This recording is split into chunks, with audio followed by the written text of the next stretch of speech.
দর্শক, এই মুহূর্তে দেশের সার্বিক পরিস্থিতি জানাতে যশোরে রয়েছেন সহকর্মী তৌহিদুর রহমান এবং ঝালকাঠিতে রয়েছেন আরেক সহকর্মী রতন আচার্য এবং বরগুনা দেখতে পাচ্ছি সহকর্মী আবু জাফর সালে রয়েছেন।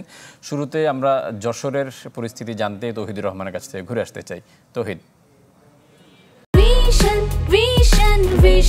100% কপার কন্ডেন্সারে তৈরি ভিশন ফ্রিজ, তাই গুণে মানে অটুট থাকে বছরের পর বছর।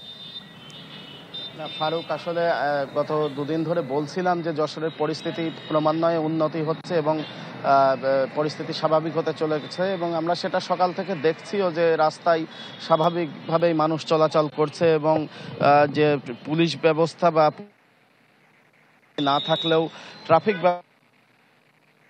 করছে, যেটা রাত অবধি চলছে, অর্থাৎ রাত 8টা 9টা 10টা পর্যন্ত তাদের এই ধরনের তৎপরতা দেখা যাচ্ছে।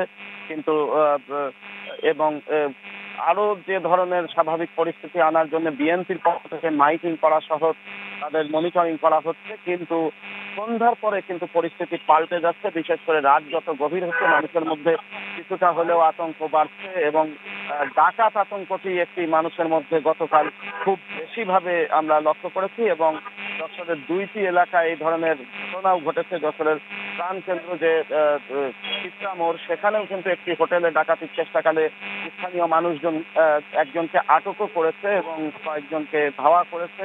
এরকম বিভিন্ন জায়গা থেকে এই জাতীয় ঘটনা আসছে। এই জাতীয়, যদিও প্রশাসনের পক্ষ থেকে বলা হচ্ছে যে এই জাতীয় আতঙ্ক কাটাতে তারা তৎপর রয়েছে এবং আজকে গতকাল বিভিন্ন রাজনৈতিক দল অর্থাৎ আওয়ামী লীগ সহ 14 দল ব্যতীত সকল রাজনৈতিক দলকে নিয়ে জেলা প্রশাসন আইন শৃঙ্খলার সভা করেছে। সেই সভা থেকে সিদ্ধান্ত হয়েছে আজকে সম্প্রীতির শোভাযাত্রা করা হবে সকল এবং দলমতের মানুষকে নিয়ে, মানুষের মধ্যে আস্থা ফিরিয়ে আনার পাশাপাশি ভীতি কাটানো এবং যে ধরনের অপতৎপরতার জন্য যারা চক্রটি কাজ করছে তাদেরকে নিবৃত করার জন্যও এই সম্প্রীতি শোভাযাত্রা থেকে আহ্বান জানানো হবে। এছাড়া আরেকটি যে বিষয়, আপনি জানেন যে যেদিন শেখ হাসিনা সরকারের পতন ঘটে সারা দেশ জুড়ে যখন বিজয় উল্লাস চলছিল, সেই সময় যশোরের জেলা আওয়ামী লীগের সাধারণ সম্পাদক শাহিন চাকমাদানের মালিকানাধীন যে 5 তারকা মানের হোটেল জাবির ইন্টারন্যাশনালে আগুন দেওয়ার ঘটনা ঘটে, যেখানে অন্তত 24 জনের প্রাণহানি ঘটেছে। এই 24 জনের বাড়ি কিন্তু যশোর শহর এবং শহরের আশেপাশে, অর্থাৎ শহর জুড়ে যে একটি শোকের মাতম তৈরি হয়, সেসব পরিবারগুলোতে কিন্তু এখনো হাহাকার চলছে এবং চোখের পানি থামানো যাচ্ছে না, যেহেতু শিশু থেকে শুরু করে বিভিন্ন বয়সের শ্রেণী পেশার মানুষ সেখানে মৃত্যুর শিকার হয়েছেন।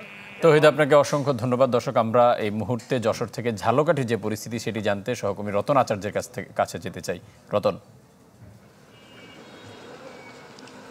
ফারুক, আপনাকে ধন্যবাদ। আপনি জানেন যে 5 তারিখে এই আওয়ামী লীগ সরকার পতনের পরে ঝালকাঠিতে কিছু ভাঙচুর এবং অগ্নিকাণ্ডের ঘটনা ঘটেছে। সেখানে আওয়ামী লীগ সরকারের আমলে যারা আসলে যে মানুষগুলো ক্ষতিগ্রস্ত হয়েছে, সেই মানুষগুলোই এই সরকার পতনের পরে আওয়ামী লীগ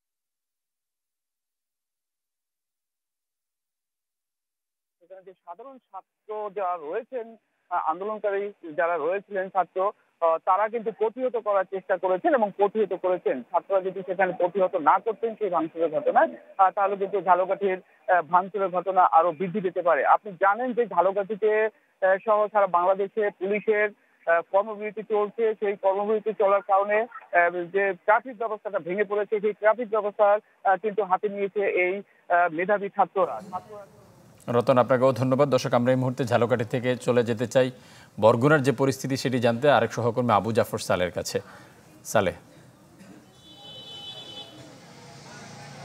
ফারুক, 5 তারিখ রাতের পরে গত দুদিন কিন্তু বরগুনার সার্বিক পরিস্থিতি কিছুটা আসলে শান্ত হতে শুরু করেছে। আমি যদি আপনাকে বলি যে রিক্সা গাড়ি চলছে, দোকানপাট খুলছে, সাধারণ মানুষও কিন্তু তারা চলাফেরা করছে।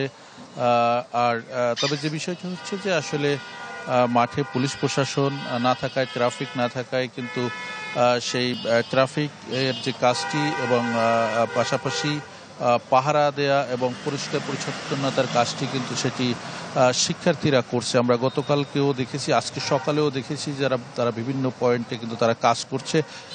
তো আসলে তারপরেও কিন্তু কিছু কিছু জায়গায় যে মানুষের মাঝে যে একটি ভীতি এবং যেটি কাজ করছে, আতঙ্ক কাজ করছে। কারণ হচ্ছে যে এখনো আমরা যে বিষয়টি লক্ষ্য করছি যে কিছু ব্যক্তি শত্রুতা উদ্ধার করা এবং কিছু দুর্বৃত্তরা তারা কিন্তু লুটপাটের চেষ্টা করছে, তারা বিভিন্ন ব্যবসা প্রতিষ্ঠানে লুটপাটের চেষ্টা করছে এবং ছোটখাটো দু একটি ঘটনাও ঘটছে।